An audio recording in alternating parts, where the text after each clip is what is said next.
As some of you may have heard, we've had some terrible floods over here in Australia. Large parts of Queensland have been inundated, extended also to northern New South Wales and also Victoria.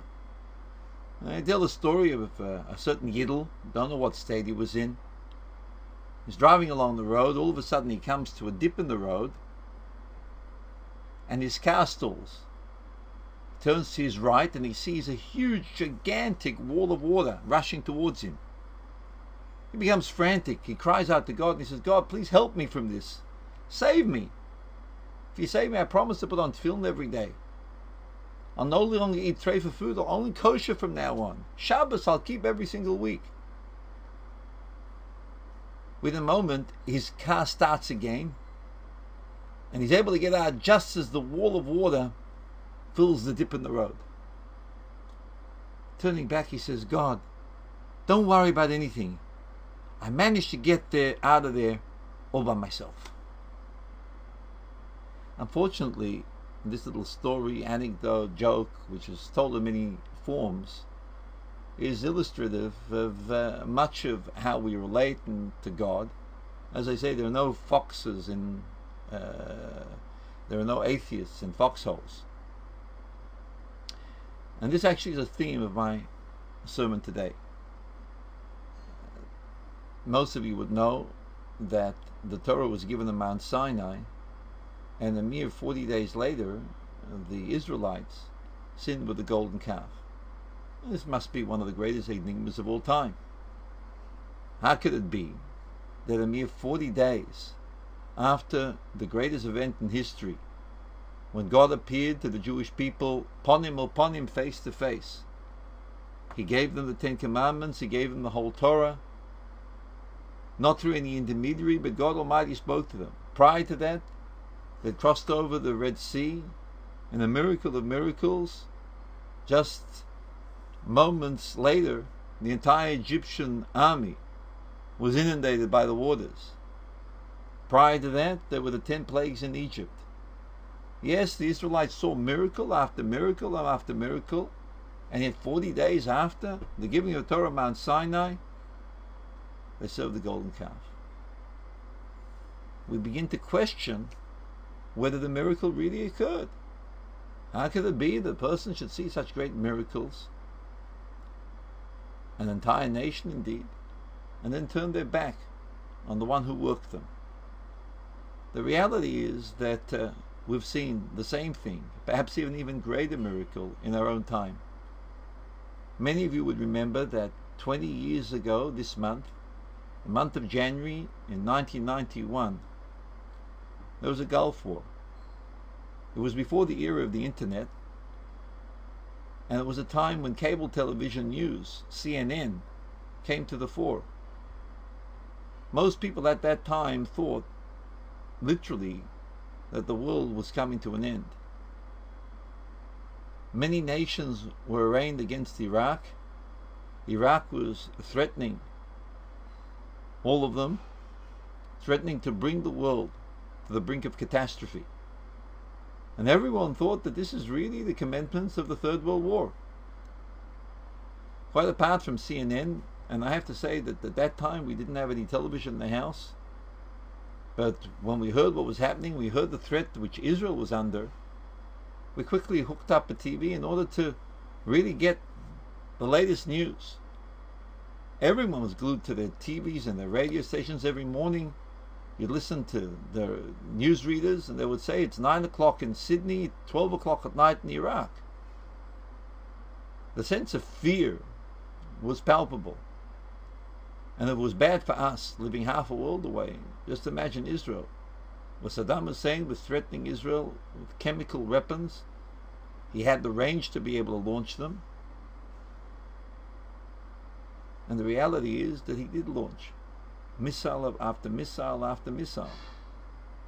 But even before all this began, the Lubavitcher Rebbe said that Israel has nothing to be concerned about. People would come to the Rebbe and they would say, should we leave Israel?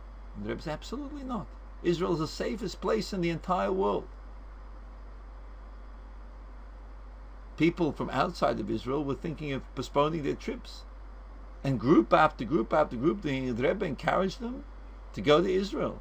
Said that God forbid that they should breathe fear, either amongst themselves or amongst the example, the bad example that they would show to others. I spoke about this in Shul a lot. I said we have nothing to be concerned about. The Lubavitcher Rebbe said that Israel is the safest place in the world. One of my members and congregants who heard me speak at the time said, "Rabbi, are you crazy? You're going to totally discredit yourself. All that needs to happen is one Scud missile needs to fall on Israel. Israel will be under some kind of chemical attack. People will be killed. And you'll be exposed as a charlatan. And you, Rebbe, please be quiet." So I said to him, listen, my friend, you have nothing to worry about. If Lubavitcher Rebbe says Israel is the safest place in the world, and Israel is the safest place in the world, there's nothing to be concerned about. I remember when the first missile fell on Israel, it was at 12 o'clock, or just after 12 midday, or close to 1 o'clock. We all rushed to our TV stations to see what happened. The streets of Jerusalem were cleared. I think it was Jerusalem at the time. Reports were coming in that the Scud missile fell. A fellow called me up and he says, "You see, Rabbi, you said Israel's the safest place in the world. Look what's happened now." I said, "Listen, you know what? Just wait a while." And we waited a while. I found the Scud missile fell, and there were no injuries. All in all, 39 Scud missiles fell. Yes, there was damage to property, but not one person, not one Israeli Jew was killed as a result of a Scud missile attack. Now, if you think for a moment that this exposes the fact that the Scud missiles were not really that dangerous, but the whole thing was just an exaggeration, let me tell you that one Scud missile fell on an American base in Iraq, and over 90 US servicemen were killed. So here you had it. 39 fell on Israel. The whole world was in panic. Everyone was concerned. There should have been heavy casualties. But no one died. Yes, people died as a result of panic. But no one died as a result of the hit of the missiles. A phenomenal miracle. And then people asked the Rebbe, when will this end? And the Rebbe said it'd end before Purim. And indeed, just before Purim, the Gulf War ended with a total routing of Saddam Hussein. Purim that year was a time of absolutely great jubilation.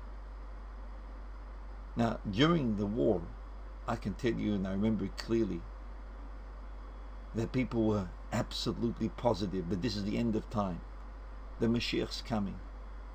People's faith in the Rebbe became greater and greater every time a Scud missile fell, and there in fact were no casualties.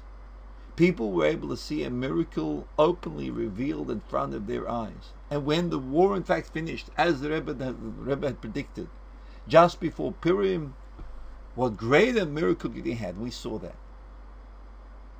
Einenu rov le'zor, our own eyes saw it, no stranger. And yet, in the weeks later on, all of the phenomenal excitement, all of the faith, all of the belief, all of the trust in God dissipated as if it never was. So what's the reason for this? Why is it that one can actually see a miracle, a real miracle? One can see the fulfillment of prophecy, a real prophecy. And yet, in spite of everything, it dissipates and our faith is not maintained. The great Hasidic masters explain that the reason for this is that when we receive a blessing from above, when there's an awakening from above, in Hebrew the expression is in the Surusat La'ela, but we don't actually work upon ourselves to change. We don't actually exert any effort on our own behalf. We just see the divine blessing from above, that it washes over us. It doesn't remain in us with any sense of permanence or with any sense of permeation. For us to be able to change, for a miracle to be able to change the way we are, we have to make the change ourselves. so that when you see, and God in His kindness shows you a miracle, shows an act of kindness, what we then have to do is that we have to think, okay, this is what God is doing for me. What am I now going to do? How much effort am I going to put in it to be able to change myself? What aspects of my life am I going to make different now than they were before? If I'll change, if it's something that comes from within, not just a divine revelation from without, if it's, as the terminology is in the Sarusala Tata, an awakening from below, that will in fact give us permanence. And God Almighty should help, that we should indeed merit to have many miracles from above, but that we should respond in kind and change ourselves, make ourselves better, so that miracle which comes from above has fertile ground upon which to fall. As the saying goes, that blessings are like rain, but when rain falls on parched ground it has no effect.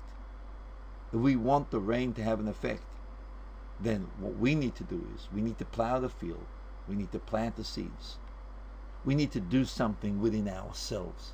And when we do something in ourselves, then the miracle has permanent and internal permeating benefit.